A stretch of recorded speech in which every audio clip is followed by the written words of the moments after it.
Bonjour à toutes et tous. Donc au nom de l'intersyndicale CFDT, CFE-CGC, CGT, FO, FSU, UNSA, Solidaire. Donc cette journée étant placée sous le signe de la justice sociale et fiscale, on a décidé symboliquement de prendre la parole devant le palais de justice. Pour le moment. C'était pas le plus compliqué. Pour la troisième fois en un an, la France n'a plus de gouvernement. Une situation inédite sous la Ve République, résultat de la stratégie d'Emmanuel Macron et du patronat qui préfèrent fragiliser les institutions plutôt que de changer de politique. Toutes nos organisations syndicales l'avaient annoncé à plusieurs reprises. Le passage en force de Macron sur la réforme des retraites se paierait par une profonde crise démocratique. Nous y sommes. Son entêtement et celui du patronat mettent aujourd'hui en danger notre pays d'un point de vue social, économique et démocratique. Malgré cela, le président de la République a fait le choix de la provocation en décidant de nommer un pur produit macroniste comme Premier ministre avec comme seul objectif de poursuivre et d'amplifier la politique de régression sociale.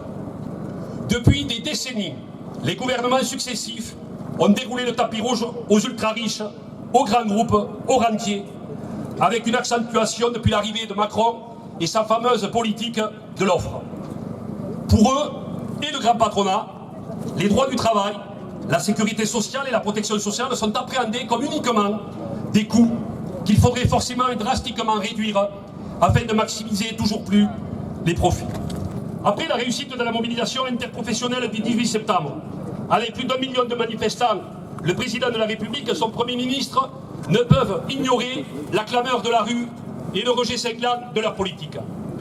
La force du mouvement de contestation réside dans sa capacité à faire le lien entre le rejet d'un budget antisocial et les difficultés concrètes vécues par des milliers de travailleurs dans leur entreprise, leur quartier et leur famille. Ce n'est pas qu'une question de chiffres de manifestants ou de grévistes, c'est un mouvement qui met un visage sur la profondeur de la colère qui existe aujourd'hui dans notre pays. Alors que l'ensemble des organisations syndicales avaient posé un ultimatum pour obtenir des réponses concrètes aux revendications exprimées par les travailleuses et les travailleurs et les retraités, le Premier ministre n'a apporté aucune réponse claire sur les enjeux qui se posent pour le monde du travail. Ni rupture avec les mesures présentées en juillet, qui constituent une remise en cause de la promesse républicaine, ni engagement sur ce que pourraient être des mesures de justice sociale et fiscale. Le monde du travail a assez souffert. Et c'est pourquoi l'ensemble des organisations syndicales appellent à amplifier la mobilisation. Aujourd'hui, avec plus de 240 manifestations organisées partout en France, afin d'exiger, premièrement, l'abandon de l'ensemble du projet de budget, et notamment le doublement des franchises médicales, l'année blanche, des indexations des pensions et des prestations sociales, la suppression de 3000 postes de fonctionnaires et la réforme de l'assurance chômage. Deuxième point, la justice fiscale, avec la mise en place de dispositifs qui taxent les gros patrimoines et les très hauts revenus et contraignent le versement des dividendes. Troisième point, la conditionnalité sociale et environnementale des 211 milliards d'euros d'aides publiques aux entreprises privées. Quatrième point, des moyens budgétaires à la hauteur pour les services publics partout sur le territoire. Cinquième point, une protection sociale de haut niveau et l'abandon du recul de l'âge légal de départ à la retraite à 64 ans. Enfin, des investissements dans une transition écologique juste et la réindustrialisation de la France et des mesures contre les licenciements.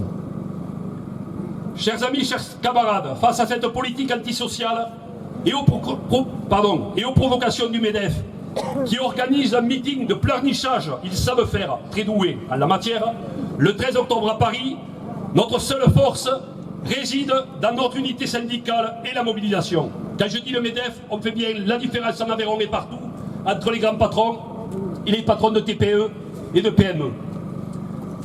Amis et camarades, retroussons-nous les manches, résistons, et tous ensemble, nous pouvons mettre et devons mettre un terme à la farandole de ceux qui ont le blé pour préserver et renforcer notre modèle social, pour la justice sociale, fiscale et environnementale.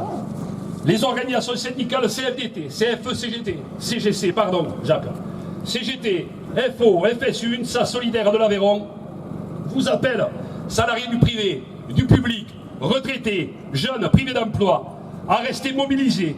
Nous vous informerons rapidement de la suite du mouvement qui doit se poursuivre. Merci de votre présence et à très vite dans la lutte. Bonne fin d'après-midi, merci.